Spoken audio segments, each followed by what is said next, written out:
नमस्कार दोस्तों, VK knowledge electrical में आप सभी का स्वागत है। साथियों, ऐप पर हर मंडे टेस्ट होता है और उम्मीद करता हूं कि आप टेस्ट अटेम्प्ट करते होंगे।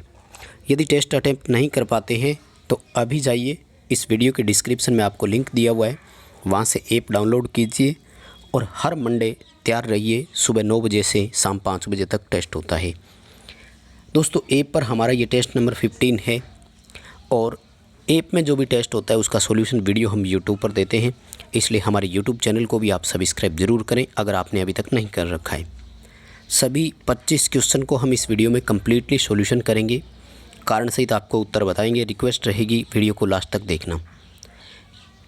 इस वीडियो को लाइक ज़रूर करना, अपने दोस्तों को फॉरवर्ड ज़रूर करना। चलिए दोस्तों, शुरू करते हैं आज के सवालों से।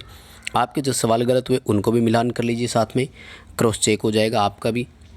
सवाल नंबर 1 था कि जब प्लेट अर्थिंग की बात आती है और अगर गैल्वेनाइज्ड आयरन यानी जीआई की प्लेट हो तो उसकी मोटाई कम से कम कितनी होनी चाहिए। बहुत आसान सा क्वेश्चन था। जीआई के लिए 6.30 mm मोटाई होती है, उससे कम नहीं होनी चाहिए। और अगर हम बात करें कॉपर के लिए तो कॉपर के लिए 3.15 mm होता है। ठीक है, जैसा कि कहीं ऑप्शन नहीं था, फिर भी याद रखें, कॉपर प्लेट के लिए 3.15 mm और जीआई प्लेट के लिए 6.30 mm मोटाई से कम नहीं होनी चाहिए। बहुत इंपॉर्टेंट है दोस्तों, सवाल याद रखें क्योंकि आजकल क्वेश्चन इसके सबसे ज़्यादा पेपर में आते हैं। सेकंड सवाल था कि निम्न धारण शक्ति वाली पदार्थ का उपयोग कहाँ करते हैं। धारण शक्ति को इंग्लिश में रेटेंटिविटी बोलते हैं। मटेरियल की रेटेंटिविटी जितनी अधिक होती है, रेजिडुअल मैग्नेटिज्म यानी अवशिष्ट चुंबकत्व उसमें उतना ही अधिक होता है। और हम अवशिष्ट चुंबकत्व ज़्यादा रखते हैं तो परमानेंट मैग्नेट के वो काम आता है, यानी अधिक धारण क्षमता वाला परमानेंट मैग्नेट, जबकि निम्न धारण क्षमता वाला इलेक्ट्रोमैग्नेट यानी विद्युत चुंबक बनाने के काम आता है। क्वेश्चन का आंसर ए हो जाएगा। नेक्स्ट हमारा सवाल है, किस प्रकार की मोटर में अपेक्षाकृत कम स्टार्टिंग टॉर्क होता है। यानी चारों ऑप्शन दिए गए थे, हमें इसमें कंपैरिजन करना है। तो कंपैरेटिवली जो रेजिस्टेंस से इंडक्शन मोटर स्टार्ट होती है सिंगल फेज वाली, उसका सबसे कम टॉर्क है। Capacitor start capacitor run motor का भी अधिक है, capacitor start induction run motor का भी अधिक है और यूनिवर्सल मोटर का भी अधिक होता है। लगभग डबल कैपेसिटर मोटर जो होती है इसका टॉर्क 250 से 300% के आसपास होता है। यूनिवर्सल मोटर का 350 से लेकर 400% तक स्टार्टिंग टॉर्क होता है। डी उत्तर हमारा सही रहेगा। निवेदन करूंगा, आपने अगर वीडियो लाइक नहीं किया तो प्लीज़ इस वीडियो को लाइक करें। अगर आप ऐप में फ्री टेस्ट अटेम्प्ट करते हैं तो आपसे रिक्वेस्ट रहेगी कि इस वीडियो को लाइक ज़रूर करना। अगला सवाल है कि किस प्रकार की मशीन में आंतरिक ग्राउलर वाइंडिंग टेस्टिंग के लिए उपयोग किया जाता है। साथियों, ग्राउलर 2 प्रकार के होते हैं, आंतरिक और बाहरी।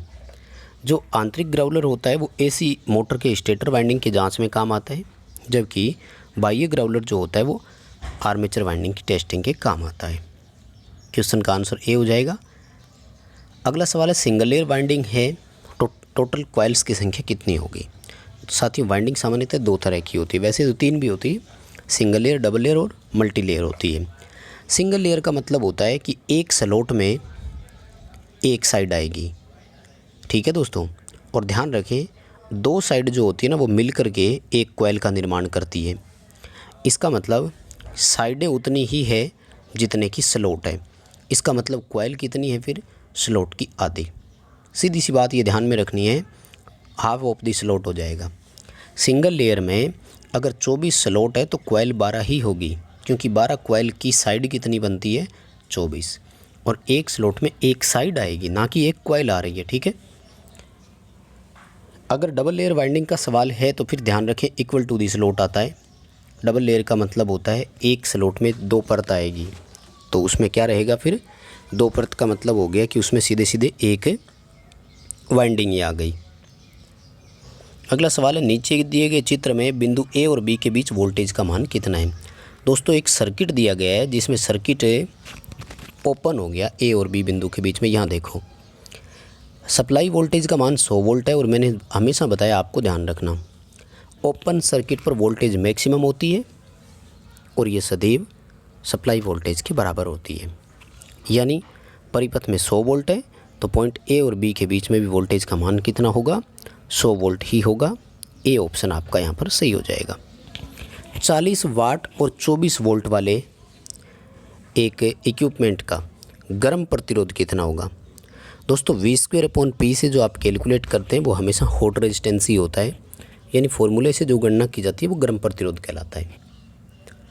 तो वोल्टेज का मान 24 दिया हुआ है, यानी 24 × 24 और पावर का भाग देना 40 का, कैलकुलेशन करना, उत्तर का मिलान करना, आपका आंसर ए होना चाहिए 14.4 ओम। अगला सवाल है कि किस प्रकार का इलेक्ट्रॉनिक परिपथ है जो कमज़ोर इनपुट सिग्नल को बढ़ाकर मजबूत आउटपुट सिग्नल हमें प्रदान करता है। तो दोस्तों ऐसे सर्किट को एम्पलीफायर बोलते हैं। वैसे ही देखो, रेक्टिफायर का काम है AC to DC करना, ट्रांसफार्मर का काम है वोल्टेज को स्टेप अप और स्टेप डाउन करना, और कैपेसिटर के लिए हम बोलते हैं कि pass to AC block to DC मानते हैं ना। एम्पलीफायर आएगा जो कि सर्किट को एम्पलीफाई करने का काम करता है, बढ़ाने का काम करता है, वैल्यू को बढ़ाता है। अगला सवाल पूछो, निम्न में से कौन बुरा चालक है। देखो बैड कंडक्टर का यहाँ पर मतलब क्या है कि कंपेरेटिवली जिसकी कंडक्टेंस कम हो। तो देखो भाई, एल्यूमिनियम की भी ठीक है, कॉपर की भी ठीक है, गोल्ड की भी ठीक है, तुलनात्मक रूप से टंगस्टन की सबसे कम चालकता है। वैसे तो टंगस्टन भी चालक है, लेकिन अगर बुरा कंडक्टर का मतलब यहाँ पर देखें तो वो कह रहा है कि चालकता तुलनात्मक रूप से कम किसकी है। सो आपका आंसर यहाँ पर सी रहेगा, टंगस्टन उत्तर करना है आपको इसका। अगला सवाल है, सिंक्रोनस मोटर का एक वैलिड एप्लीकेशन कौन सा नहीं है, यानी सिंक्रोनस मोटर कहाँ उपयोग नहीं की जाती है। साथियों, सिंक्रोनस मोटर पावर फैक्टर सुधारने के लिए और लाइन के वोल्टेज रेगुलेशन के लिए सर्वाधिक उपयोग की जाती है, लेकिन साथ ही रेसिप्रोकेटिंग कंप्रेसर के लिए भी इसको उपयोग में ले सकते हैं। प्रत्यागामी पंप बोलते हैं इसको, कंप्रेसर ड्राइव बोलते हैं, वहाँ पर आसानी से काम में ले लेते हैं।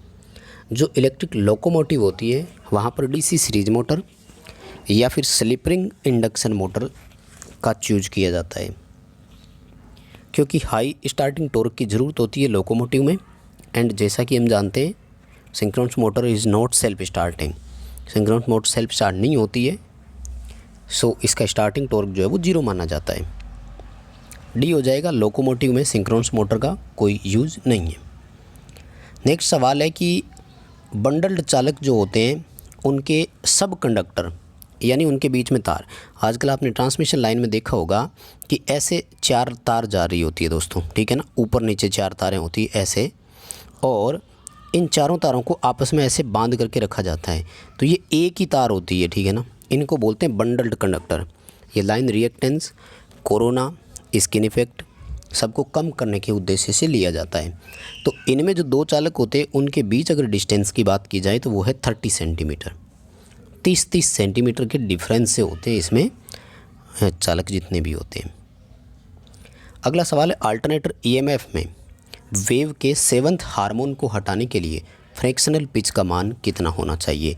दोस्तों रिक्वेस्ट करूँगा, अल्टरनेटर हार्मोन के नाम से मैंने एक अलग से ही क्लास अपलोड की हुई है, थ्योरी की कंप्लीट क्लास है, जिसमें मैंने डिटेल से बताया है कि हाउ टू एलिमिनेट हार्मोन, हम हार्मोन को कैसे समाप्त कर सकते हैं। बहुत अच्छे से समझाया, उम्मीद करूँगा कि आपको और भी सवाल वहाँ से समझ आएंगे।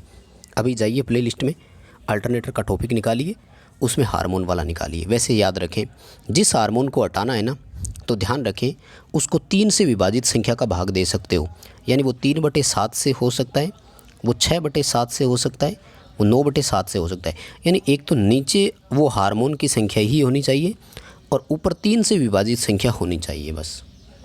अब इस ऑप्शन में देखो 6/7 है तो वो कर देंगे, अगर 3/7 होता तो वो भी होता, 9/7 है तो वो भी होता, 12/7 है तो वो भी होता।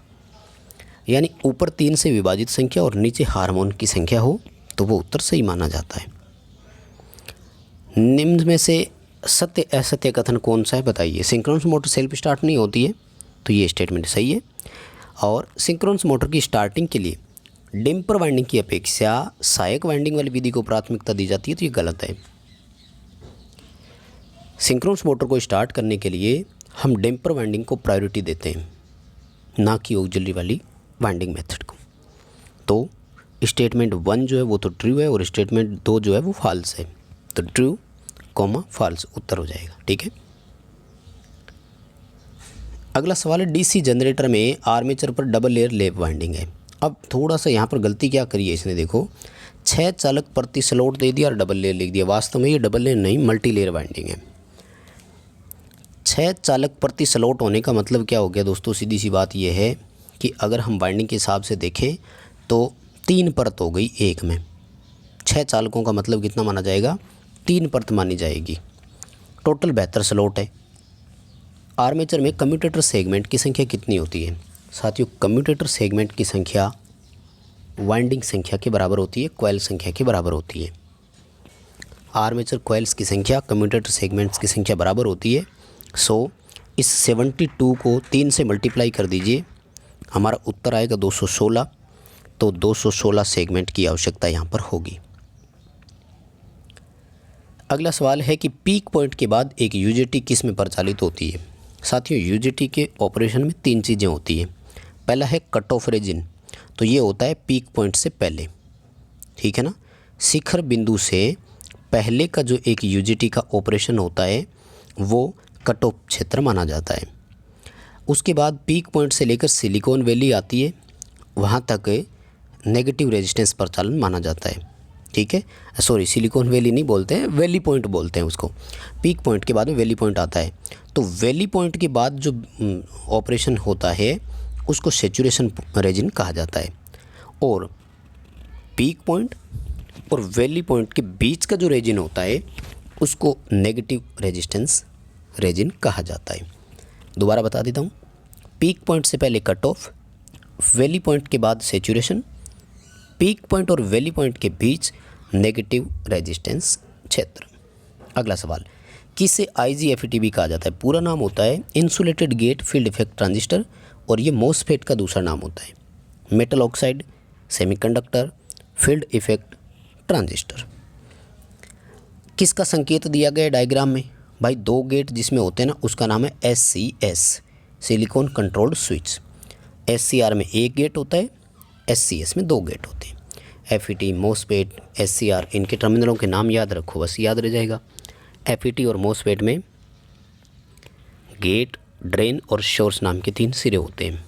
SCR में 1 गेट होता है, जबकि 2 गेट अगर है तो वो SCS कहलाता है, यानी सिलिकॉन कंट्रोल्ड स्विच कहलाता है। R2 पर वोल्टेज ड्रॉप ज्ञात करनी है। भाई एक डायग्राम दिया हुआ था जहां आपसे R2 की वोल्टेज ड्रॉप पूछी, ये है डायग्राम आपके सामने, देखो क्या करना है। 60 और 40 दोनों सीरीज में जुड़े हुए हैं, 100 ओम हो गया। इस 100 ओम के साथ पैरेलल में जुड़ा हुआ है, यानी इन तीनों की जगह एक रेजिस्टेंस है, कितने का? 50 ओम का। इस 100 ओम के साथ सीरीज में जुड़ा हुआ है, यानी सर्किट की टोटल रेजिस्टेंस कितनी हो गई? 150 ओम। 150 वोल्ट है, 150 ओम है, धारा कितनी चलेगी? 1 एम्पियर। 1 एम्पियर करंट चलेगी तो 100 ओम वाला 100 वोल्ट ड्रॉप करा जाएगा, पीछे कितनी बची? 50 वोल्ट। 50 वोल्ट इसको भी मिल रही है और इन दोनों को भी मिल रही है, ठीक है ना। 50 वोल्ट मिलती है और इनका 100 ओम रेजिस्टेंस है, तो इनमें करंट कितनी चली? 0.5 एम्पियर। इस 40 ओम वाले में से करंट चल रही है 0.5 एम्पियर। I/R करो, उत्तर आएगा 20 वोल्ट। मोटा मोटी तरीका मैंने आपको बता दिया, कैलकुलेशन करके उत्तर का मिलान ज़रूर करना, ठीक है। सारी चीज़ें दोबारा बता देता हूँ। सर्किट का टोटल रेजिस्टेंस कितना है? 150 ओम। सर्किट की टोटल करंट कितनी है? 1 एम्पियर। 100 ओम वाले इस प्रतिरोध को कितने वोल्ट मिल रहे हैं? मात्र 50 वोल्ट। 40 और 60 दोनों को भी कितना मिल रहा है? 50। इसकी धारा कितनी है? 0.5 एम्पियर। इसकी धारा कितनी है? 0.5 एम्पियर। टोटल करंट कितनी है? 1 एम्पियर। इस तरह से उत्तर निकालना सवाल हो जाएगा। उम्मीद है आप भी कर सकते हो। निम्न में से किस गेज में मैक्सिमम धारा क्षमता होती है? देखो धारा अधिक उसमें से चलती है जिसका प्रतिरोध कम हो। प्रतिरोध कम उसी का होता है जो तार मोटी हो। और गेज में क्या होता है, जितने नंबर छोटे होते हैं तार उतनी मोटी होती है। मतलब अगर मैं आपसे ये पूछूं कि इसमें सबसे अधिक मोटाई वाली वायर कौन सी है, तो उत्तर होगा 18 SWG। दूसरा सवाल, सबसे कम प्रतिरोध वाली कौन सी है, तो 18 SWG। फिर सबसे अधिक धारा किसकी भी? 18 SWG की। 3 सवाल बनते हैं इसमें, किसी भी तरीके का क्वेश्चन आ जाए पेपर में आपको करना है। अगला सवाल, कॉमन कलेक्टर कॉन्फ़िगरेशन है। लोड से पहले उसकी एक स्टेज होती है जिसका काम होता है इम्पीडेंस मैचिंग करवाना। भार के साथ जब इम्पीडेंस मैचिंग होती है तभी वो सर्किट पूरी तरह से कनेक्ट होता है, अदरवाइज जुड़ नहीं पाता है। अगला सवाल, एक डीसी घटक को एसी कंपोनेंट के साथ डीसी कंपोनेंट को एसी सिग्नल के साथ जोड़ना है, इसलिए एक परिपथ को हम साथ में लगाते हैं। जो धन शिखर तरंग को उसके आकार में परिवर्तित किए बिना लगभग 0 के करीब ले आता है, उस सर्किट का नाम है क्लैम्पर। क्लिपर जो होता है ये वेव को हटाने का काम करता है। जैसे साइन वेव यूँ है ना, तो इस वेव को यूँ करने का काम करता है, वो है क्लिपर। चॉपर होता है कांस्टेंट डीसी को वेरिएबल डीसी करना। रेक्टिफायर होता है एसी को डीसी करना। अभी उत्तर आएगा क्लैम्पर। क्लिपर होता है अगर वोल्टेज को या वेव फॉर्म के मान को या शेप को कम करना हो, आकृति को कम करना हो, यानी आकार को परिवर्तित अगर करना हो तो क्लिपर है। चॉपर डीसी वोल्टेज को जब परिवर्तित करना हो। अगला सवाल, 3 इनपुट वाले नैंड गेट में आउटपुट 0 है। तीनों इनपुट क्या होंगे? देखो, नैंड गेट जो होता है ना, इसकी आउटपुट एंड गेट की विपरीत होती है। नैंड गेट 0 होने का मतलब है एंड गेट की आउटपुट कितनी है? 1। और एक एंड गेट जो होता है ना, ये सीरीज में जुड़े 3 स्विच की भांति है। 3 टर्मिनल है तो 3 स्विच है, और इसमें आउटपुट 1 तब मिलेगा जब तीनों इनपुट 1 1 1 हो। उत्तर होगा बी। देखो दोबारा, तीनों इनपुट 1 1 1 है तो एंड गेट का आउटपुट 1 हुआ। एंड का उल्टा नैंड होता है, उसने 0 दिया, राइट। बी उत्तर सही होगा। कॉमन कलेक्टर का डीसी करंट गेन पूछा है तो ध्यान से समझना। कॉमन बेस जो होता है ना, उसका अल्फा होता है, कॉमन एमीटर का बीटा होता है, और कॉमन कलेक्टर का बीटा +1 होता है। Maximum current gain common collector से मिलती है, minimum current gain common base से मिलती है। अगला सवाल है, पीएनपी ट्रांजिस्टर है, उसमें मेजॉरिटी कैरियर कौन होंगे? मेजॉरिटी वो होंगे जो ज़्यादा संख्या में है। ज़्यादा संख्या में कौन है? होल्स। पी ज़्यादा है ना, तो ज़्यादा संख्या में होल्स हो गए। इसी तरह से अगर एनपीएन होता तो मेजॉरिटी कैरियर इलेक्ट्रॉन होते हैं। अगला सवाल, प्राइमरी और सेकेंडरी के बीच सेपरेशन नहीं देता है, आइसोलेशन नहीं देता है। सीधी सी बात है, एक ही वाइंडिंग होती है। ऑटो ट्रांसफार्मर आएगा। ऑटो ट्रांसफार्मर है जिसकी प्राइमरी और सेकेंडरी के बीच अलग से कोई आइसोलेशन नहीं होता है। ऑटो ट्रांसफार्मर सेल्फ इंडक्शन के सिद्धांत पर काम करता है, राइट। तो दोस्तों यही थे आज के 25 क्वेश्चन। उम्मीद करता हूँ आपने सारे क्वेश्चन देखे हैं। अगर लास्ट तक देखे हैं तो प्लीज़ रिक्वेस्ट है वीडियो लाइक करना, चैनल पर नए हो सब्सक्राइब करना, अपने दोस्तों को फॉरवर्ड करना ना भूलना।